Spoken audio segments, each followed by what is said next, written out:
এ ২৪ চলে গেল, ২৫ আসলো। আমাদের জীবন থেকে কিন্তু অনেকগুলো সালই চলে গেল। এই ২৫ ও চলে যাবে। হয়তোবা এই ২৫ এ আমার আমার জীবনই শেষ। ঠিক আছে? কারণ মৃত্যুর তো কোনো সিরিয়াল হয় না। যে কেউ চলে যেতে পারি এই পৃথিবী ছেড়ে। তো অনেকগুলো সালই তো চলে গেল। এগুলো তো আমরা আর পাবো না। হুম? হয়তো আমাদের পরিবর্তে যে আসবে তারা পাবে। আমাদেরকে হয়তোবা মনেও রাখবে না। আমরা হয়তো তখন মাটির সাথে মিশেও যেতে পারি। আসসালামু আলাইকুম। আপনারা সবাই কেমন আছেন? আলহামদুলিল্লাহ আমরা তো সবাই ভালো আছি। তো এই জিনিসগুলো ভাবতেও অনেক খারাপ লাগে। যে এই যে ২৪, ২৫, ২৩, ২২, ২১, ২০ চলে গেছে এই সালগুলো। আরো অনেক সাল চলে গেছে পিছনে। তো এইগুলো তো আমরা আর ফিরে পাবো না। ঠিক আছে? তো আমার আসলে এগুলো ভাবতে গেলে আমার কোনো কিছু জানি কেন ভালো লাগে না। কিচ্ছু ভালো লাগে না। কিচ্ছু না। যে আমরা থাকবো না। আমাদের জীবন থেকে কিন্তু একটা বছর চলে গেল। আবার নতুন একটা বছর আসছে। এটাও চলে যাবে। হ্যাঁ?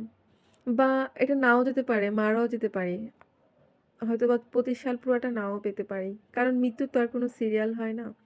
যে কেউ যেকোনো সময় চলে যেতে পারি। কখন কি হয় বলতে পারি না। কারণ এখানে তো আমরা আসলে সারা জীবনের জন্য আসি নাই।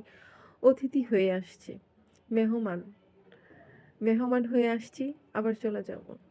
এটা আমাদের স্থায়ী কোনো জায়গা না যে আমরা এখানে সারা জীবন থাকতে পারবো। এই যে আমরা এত বিলাসিতা, এত কাপড়-চোপড়, এত গহনাগাটি, এত অর্থ সম্পদ, এত সবকিছু ভোগ করি। এগুলো হয়তোবা অন্য কেউ করবে। মানে এটাই সত্যি কথা, অন্য কেউ করবে।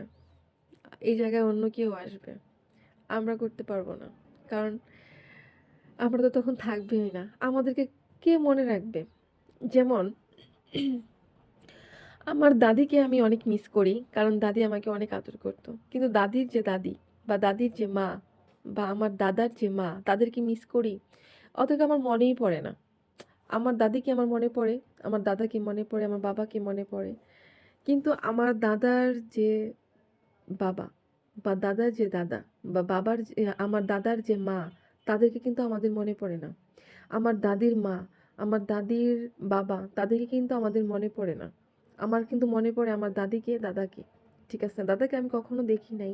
কারণ আমার দাদা যখন মারা গেছে তখন আমার বাবাই ছোট ছিল। তো আমার তো দেখার প্রশ্নই আসে না। তো তারপর আমি দাদাকে অনেক মিস করি যখন আমার সামনে মানে আমার ছোট সময় বেশি মিস করতাম যখন আমার ক্লাসমেট বা আমার আম দেখতাম যে আমার বয়সী যারা তারা দাদার সাথে এটা করতেছে ওটা তখন আমি খুব মিস করতাম দাদাকে। এখন